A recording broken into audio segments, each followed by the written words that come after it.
اللہ ताला कुरान पाक के अंदर एक जगह इरशाद फरमाते हैं वइन तअद्दू निअमतल्लाहि ला तुहसूहा, कि अगर तुम अल्लाह की नियामतों का शुमार करना चाहो, अल्लाह की नियामतों को गिनना चाहो, तो तुम अल्लाह की एक नियामत भी नहीं गिन सकते। यानी अल्लाह ताला ने हमारी जिंदगी के अंदर इतनी नियामतें अदा फरमाई हैं कि हम अल्लाह की एक नियामत भी नहीं गिन सकते। क्या मतलब है? आँख जो है अल्लाह की नियामत है, हमने तो इसको गिन लिया कि ये एक नियामत है। कान अल्लाह की नियामत है, हमने इसको गिन लिया ये नियामत है। लेकिन इसका मतलब क्या है कि आँख को तो गिन लिया कि एक नियामत है, लेकिन आँख जो देखती है और जो आज तक देखा और आइंदा जो देखेगी, तो उसको हम नहीं गिन सकते। एक इंसान का दिल है, हमने गिन लिया अल्लाह की नियामत है, लेकिन ये दिल का काम क्या है? ये दिल हमारे लिए हमारे जिस्म के अंदर क्या हैसियत रखता है, ये नियामत हम कैसे गिन सकेंगे? एक इंसान का दिल हर दिन 1,03,680 मरतबा धड़कता है, इसको हम कहां से गिन सकेंगे?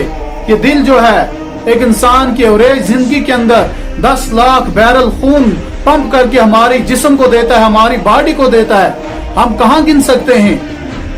हमारी आंखें 11 मिलियन यानी 1 करोड़ 10 लाख से ज्यादा कलर्स को, रंगों को पहचान सकती हैं, देख सकती हैं। आंख को तो हम गिन लेंगे, लेकिन जो आंख का काम है उसको हम कहां गिन सकेंगे? एक इंसान का नाक जो है 3000 से ज्यादा खुशबुएं, स्मेल्स को सूंघ सकता है। अल्लाह ने इतनी इसके अंदर सलाहियतें रखी हैं।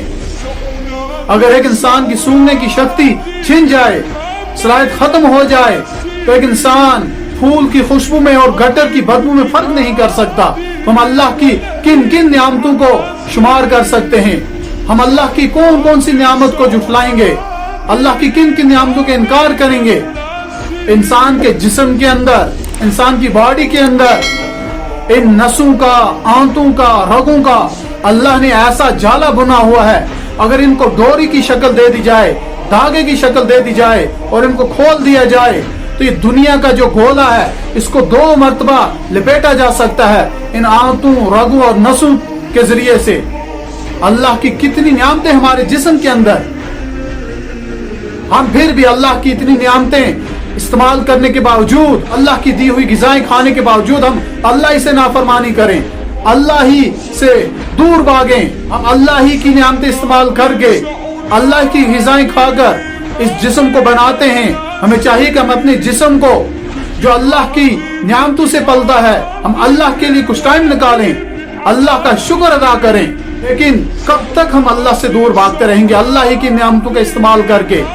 पैसे को रखें एक साइड, दौलत को रखें एक तरफ, जमीन को रखें एक तरफ, प्रॉपर्टी को रखें एक तरफ, हम अपने जिस्म के अंदर देखें, हम अपनी बॉडी के अंदर देखें कि अल्लाह ने कितनी कीमती चीजें और कितनी बड़ी बड़ी नियामतें रखी हैं। अगर एक इंसान की बॉडी का कोई जिस्म का एक हिस्सा छोटा सा अगर काम करना बंद कर दे, तो हम पूरी दुनिया में घूमते हैं अपना इलाज कराने के लिए, लाखों रुपए लगते हैं, लेकिन फिर भी वो चीज वक्ती तौर तो ठीक हो जाएगी, लेकिन उसके अंदर नुक्स वहीं का वहीं ही रहेगा, नुक्स कभी दूर नहीं होगा। यानी अल्लाह ने इतनी कीमती नियामतें हमारे जिस्म के अंदर रखी हैं, हम फिर भी अल्लाह की नाफरमानी करें। हमारे जिस्म के अंदर हर एक चीज अल्लाह की निशानियों को बयान करने वाली है, हम अल्लाह की नियामतों का शुमार नहीं कर सकते। इसका एक ही आसान सा फार्मूला अल्लाह ताला ने कुरान पाक के अंदर बयान फरमाया है, लइन शकरतुम लअज़ीदन्नकुम, कि अगर आप मेरी नियामतों का शुक्र अदा करोगे, लअज़ीदन्नकुम, मैं उसके अंदर जो है इजाफा कर दूंगा और ज्यादा अदा करूंगा। वला इन कफरतुम इन्न अज़ाबी लशदीद, और अगर तुम मेरी नियामतों की नाशुक्री करोगे तो अल्लाह ताला छीन सकता है। अपने जिस्म के अंदर देखें, अगर हम सही सलामत हैं, हमें कोई बड़ी बीमारी नहीं है, हमारे सारे आज़ा जो हैं सही से काम कर रहे हैं, तो हम इन्हीं नियामतों पर अल्लाह का शुक्र अदा करें और हर वक्त हर हाल में अल्लाह का शुक्र अदा करते रहें।